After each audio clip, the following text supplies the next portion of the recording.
આકાશવાણી અમદાવાદ વડોદરા. હવે આપ રાજ્ય વિધાનસભાની આજની કાર્યવાહીની સમીક્ષા સાંભળશો, જેના લેખક છે પત્રકાર નિલેશ રાઠોડ.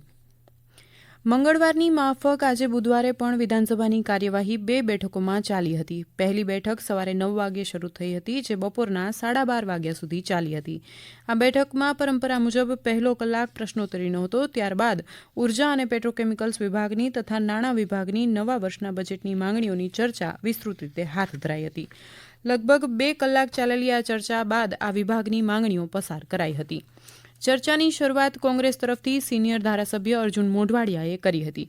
તેમણે રાજ્ય સરકારના વધતા જતા દેવાની આકરી ટીકા કરી હતી અને જણાવ્યું હતું કે 1960માં ગુજરાત સરકારના પહેલા વર્ષનું બજેટ માત્ર 115 કરોડ રૂપિયા હતું. આટલું ઓછું બજેટ હોવા છતાં કોઈ પણ કરજ લીધા વિના ગાંધીનગર શહેર બનાવાયું હતું તથા ઉકાઈ ડેમનું કામ પણ શરૂ કરાયું હતું.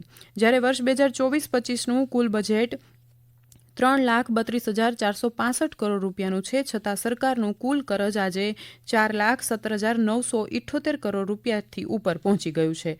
ગુજરાત સમૃદ્ધ રાજ્ય છે અને નવું તો ખાસ થતું નથી, ત્યારે સરકારને આટલું બધું કરજ લેવાની જરૂર કેમ પડે છે, એવો સવાલ પણ પોરબંદરના ધારાસભ્યએ ઉઠાવ્યો હતો. તેમણે ગ્રીન હાઇડ્રોજન પ્રોજેક્ટ્સ માટે 5 મોટી કંપનીઓને ટેન્ડરિંગ વગર બારોબાર 2,07,000 હેક્ટરથી વધુ જમીન સસ્તા ભાવે ફાળવવા સામે વિરોધ વ્યક્ત કર્યો હતો તથા થર્મલ પાવર સ્ટેશનો નવા નહીં બનતા હોવા અંગે અફસોસ જતાવ્યો હતો.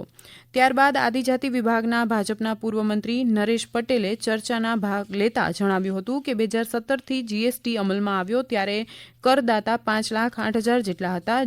તે જીએસટીને કારણે આજે વધીને 11,70,000 થયા છે. જ્યારે વેચાણ વેરાની આવક જે અગાઉની 49,000 કરોડ હતી તે હવે વધીને 1,04,000 કરોડ ઉપર પહોંચી છે. આ રાજ્ય સરકારની સદ્ધરતાનો પુરાવો છે. વડોદરા શહેરના ભાજપના ધારાસભ્ય મનીષા વકીલે જણાવ્યું હતું કે જીએસટીના અમલ પછી રાજ્યની વેરાની આવક ડબલ થઈ ગઈ છે.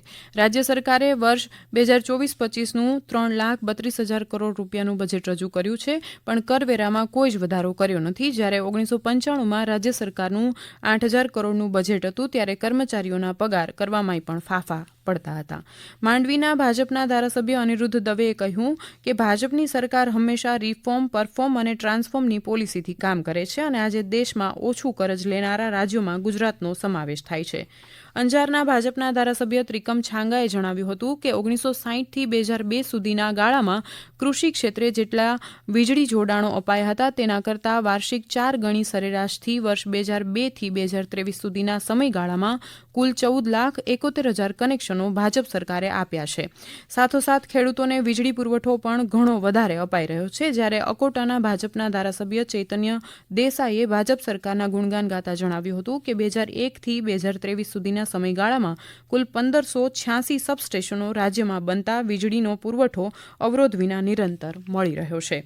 ચર્ચાને અંતે રાજ્યના નાણાં તથા ઉર્જા પેટ્રોકેમિકલ્સ મંત્રી કનુભાઈ દેસાઈએ પોરબંદર, છાયા અને નડિયાદ એમ નવી મહાનગરપાલિકા બનાવવાની જાહેરાત કરતા જણાવ્યું હતું કે 2 ફેબ્રુઆરીએ બજેટની રજૂઆત વખતે મહેસાણા, આણંદ, સુરેન્દ્રનગર, વઢવાણ, મોરબી, નવસારી, ગાંધીધામ અને વાપી એમ 7 નવા મહાનગરો બનાવવાનું જાહેર કરાયું હતું, જેમાં હવે 2 મહાનગરો પોરબંદર, છાયા તથા નડિયાદ ઉમેરવામાં આવ્યા છે. આ 2 નવા મહાનગરોના સર્જનથી સ્થાનિક લોકોને મળતી સુખ સુવિધામાં મોટો વધારો થશે. મંત્રી કનુભાઈએ જણાવ્યું હતું કે ગ્રીન એનર્જીનું ઉત્પાદન અને વપરાશ વધારવા માટે ભારત દેશે 2030 સુધીમાં 5 મિલિયન મેટ્રિક ટન ગ્રીન હાઇડ્રોજનનું ઉત્પાદન કરવાનો લક્ષ્યાંક નક્કી કર્યો છે. તેમાં ગુજરાત મહત્તમ યોગદાન આપશે. એમણે કહ્યું કે અત્યારે ગુજરાતમાં રિન્યુએબલ એનર્જીની કુલ સ્થાપિત ક્ષમતા 23,967 મેગાવોટની છે. ગુજરાત આ ક્ષેત્રે 13.17% હિસ્સા સાથે બીજા નંબરે છે.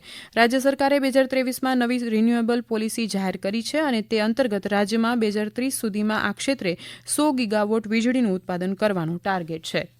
રાજ્યમાં 10મી વાયબ્રન્ટ ગુજરાત સમિટમાં ઉર્જા ક્ષેત્રે નવા 11 લાખ કરોડ રૂપિયાના મૂડીરોકાણ માટે 295 જેટલા એમઓયુ થયા હોવાનું ઉલ્લેખતા મંત્રી કનુભાઈ દેસાઈએ ગર્વભેર જણાવ્યું હતું કે 2002માં રાજ્યમાં માથાદીઠ વીજળી વપરાશ 953 યુનિટ હતો, જે 2023ના અંતે વધીને 2402 યુનિટ થયો છે. જ્યારે 2002માં રાજ્યમાં મહત્તમ વીજ માંગ 7,443 મેગાવોટ હતી, તે વધીને 24,544 મેગાવોટ થઈ ગઈ છે. રાજ્યમાં નવા 4,400 મેગાવોટ ક્ષમતાના થર્મલ પાવર સ્ટેશનો સ્થાપવા માટે આયોજન કરવાની જાહેરાત કરતા મંત્રીએ એવું પણ જણાવ્યું હતું કે અત્યારે રાજ્યમાં 12,000 જેટલા ગામોમાં ખેડૂતોને દિવસે વીજળી અપાય છે અને વધુ ખેડૂતોને દિવસે વીજળી આપવા માટે નવા વર્ષના બજેટમાં કિસાન સૂર્યોદય યોજના હેઠળ ₹1,570 કરોડની જોગવાઈ કરવામાં આવી છે. મંત્રી કનુભાઈ દેસાઈએ રાજ્ય સરકારના નવા વર્ષના બજેટમાં રમતગમત, યુવા અને સાંસ્કૃતિક વિભાગ માટે 435%થી વધુ, આરોગ્ય વિભાગ માટે 432%થી વધુ, આદિજાતિ વિકાસ વિભાગ માટે 425%થી વધુ, શિક્ષણ વિભાગ માટે 426%થી વધુ અને અન્ન અને નાગરિક પુરવઠા વિભાગ માટે 425%થી વધુ તેમજ વન અને પર્યાવરણ વિભાગ માટે 425%થી વધુ રકમની જોગવાઈ કરવામાં આવી હોવાનું પણ જણાવ્યું હતું. ત્યારબાદ બપોરે 2 વાગે બીજી બેઠકનું કામકાજ હાથ ધરાયું હતું. આ બેઠકમાં પણ પ્રથમ કલાક પ્રશ્નોત્તરીનો હતો.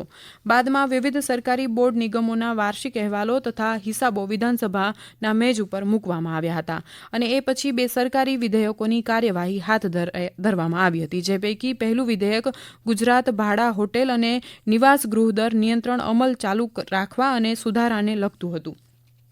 સરકાર તરફથી આ બિલનો હાર્દ સમજાવતા કેબિનેટ મંત્રી ઋષિકેશ પટેલે જણાવ્યું હતું કે ગુજરાત ભાડા હોટેલ અને નિવાસ ગૃહ દર નિયંત્રણ અધિનિયમ વર્ષ 1947થી અમલમાં છે. ભાડે આપનાર અને ભાડે રાખનાર પક્ષકારોના કરાર સંબંધી આ કાર્યવાહી કાયદાનો અમલ વખતો વખત લંબાવવામાં આવ્યો છે.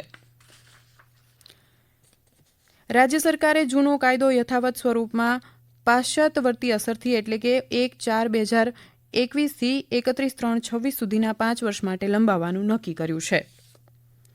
આમ સવારે 9 વાગે શરૂ થયેલું ગૃહનું કામકાજ 2 બેઠકોમાં સાંજે લગભગ 6 વાગે પત્યું હતું. આવતીકાલે ગુરુવારે બજેટ સત્રનો આખરી દિવસ છે. હમણાં જ આપે સાંભળી વિધાનસભાની આજની કાર્યવાહીની સમીક્ષા, જેના લેખક હતા પત્રકાર નિલેશ રાઠોડ. પ્રસારણ આકાશવાણીના અમદાવાદ વડોદરા કેન્દ્ર પરથી કરવામાં આવ્યું.